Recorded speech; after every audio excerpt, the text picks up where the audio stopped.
Start on page 202. And this skips ahead of some watered down, harrowing stories in the front of this chapter to mere consequences. The whiskey got little Frank first. He got tuberculosis and slowly withered away. I was squirrel hunting in the woods behind his house one day and decided to drop in. I knocked at the screen door and heard a weak, "Yeah?" I entered his little house and found the feeble remnant of a man who used to run the ridges with a shotgun chasing squirrels. "Hey, Jimbo, you squirrel hunting?" he said with a feeble voice. He was a shell of a man now. He held a handkerchief in his hand, which he used to cough into. The coughing spells were frequent and they seemed to take all the energy he had. "I was just walking around in the woods behind the house and thought I'd see if you was home," I said. "Come in. I haven't been able to get out much lately," he said, and then coughed for a solid minute. He was glad to see me. He was alone in a place that was far from convenient to visitors. "These coughing spells get to me," he said, as he wheezed for air and tears in his eyes from coughing so hard. "You care if I get a drink of water?" I asked. "No, help yourself. Cups are in the cabinet over the sink." I drank a glass of water, washed the cup, and put it back, then said goodbye for the last time. He was lonely, painfully lonely. Frank Kelly had lived on friendship with those who shared his vice, friends who couldn't comfort or come to see him now because they shared his pain and sickness. Little Frank died soon after my visit. Pa developed cirrhosis of the liver, which caused jaundice and eventually death. He was in the hospital for a while, then came home to die. I clearly recall the first day I saw him after he returned from the hospital. He was in the basement. I ran downstairs to see him, not knowing that he was actually still sick and going to die. "Pa, you down here?" I hollered as I opened the door at the top of the steps and began running down the stairs. "Yeah," he said, but he didn't sound like his usual self. Then I saw him. I couldn't take my eyes off his orange-yellow skin. At that point, I knew something was bad wrong, but it didn't make sense. People go to the doctor or get put in the hospital when they're sick, but when they come home, they're okay. They're healed. I could tell he was weak and felt bad, but I never saw my grandfather hang his head or wallow in self-pity. Even when he found himself in the bottom of life's barrel, he always walked with his back straight and his chin up. We knew it was only a matter of time, and so did he. Yet he accepted it with dignity. In the end, he had more than enough time to reflect upon a life of choices, but not enough to change the consequences. In the end, Paul understood that life itself was a gift. He was a hard man with a quick temper, a true believer in spare the rod and spoil the child. All his life he had fight at the drop of a hat. He gave whippings with a hickory, a stalk of sugar cane, or a razor strop from a barber chair. He was hard on those he loved the most, but he had a caring side too. Mama said even when he had a big garden, people would stop by his barber shop and drop off vegetables. He'd always swing by the house on the way home and give Mama half of those vegetables. In the fall, when people killed hogs, they'd give him some meat. He gave Mama half of that as well. Mama says when it came New Year's Day, he always made sure I had hog jaw to cook in my black-eyed peas and turnip greens. He was a good old daddy, if he would have only left that booze alone. On October 17, 1980, the whiskey finally finished him up. Mama and Uncle Bobby, Chris, and a few others were with him in the end. He told them all that he loved them. They stood at his side until his spirit broke free of this mortal tabernacle.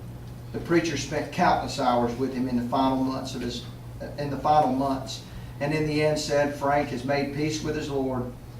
I was at school when he died. I was in 6th grade, and the junior high school principal was Walter Bossy Walraven, my cousin. He came to my classroom and pulled me out. "Jimmy, your granddaddy's passed away," he said. "Your mama's on her way to pick you up." It was almost surreal at first. I thought it was strange that I didn't really feel anything. I knew I was supposed to be sad and cry, but I wasn't. But I was confused at how I felt.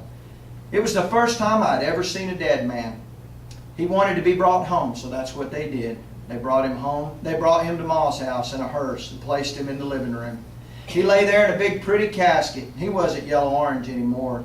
He was pale. He spent the last night above ground at home with his family. I slept with Ma that night, and in the morning people came by the score to pay respects and remember all the good things he did in this life.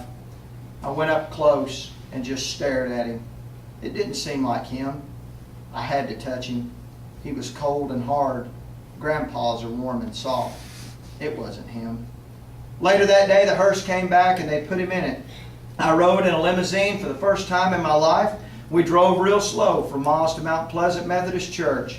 People pulled their cars over on the side of the road as we passed, paying their respects for the dead. They drove him in right under those same big trees where he and Abilene were married in 1929. Gordon Miles, Hollis Hammond, and Winfred Casey preached his funeral, and the Lee Hunt Quartet sang his favorite hymn, "Oh, the Glory Did Roll." After the service, they moved him across the Redbud Road to the little plot where he took his place by Abilene and Pauline. Pauline had her mama and daddy back now, in a place that is much better than the one that had made her so sick. I learned as a 12-year-old boy that death eventually comes to us all. It visits the old as their strength begins to falter. It often quiets the games of little children. It is the one reality that none of us can escape or deny. In some situations, as was the case with Pa and little Pauline, death comes as an angel of mercy to end their suffering.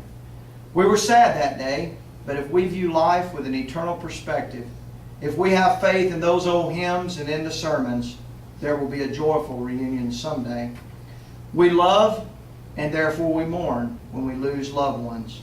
But I can't imagine a life without love, so the mourning must also happen.